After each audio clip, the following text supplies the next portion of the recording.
नमस्कार, श्री स्वामी समर्थ. मी राखी माझ्या चॅनलमध्ये आपले स्वागत आहे. चला तर मग डोश्यासाठी मी जे तांदूळ आणि डाळी भिजत घातल्या होत्या ना, त्यातील जे पीठ शिल्लक आहे ना, त्याच्यापासून मी आप्पे करणार आहे. ह्या आप्प्यामध्ये मी कांदा, टोमॅटो, हिरवी मिरची, लसूण वाटून घातलेलं आहे. मीठ, अजून हे स्वीट कॉर्न टाकलेले आहेत. हे उकडून घेतलेले आहे. गाजर, टमाटर हे सगळं बारीक कापून, कांदा बारीक वगैरे कापून त्यात मिक्स केलेलं आहे. आणि मीठ टाकलेलं आहे. सोडा अजिबात टाकला नाही आहे. आणि इथं मी आप्पे पात्रामध्ये तेल तापत ठेवलेलं आहे.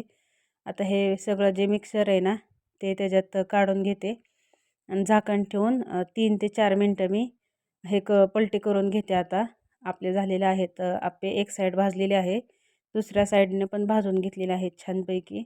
आणि पूर्ण बारीक म्हणजे मध्यम गॅसवरती ते भाजायचे. आणि हे बघा किती छान झालेले आहेत, एकदम मऊ लुसलुशीत. आणि चव पण खूप छान लागत होती.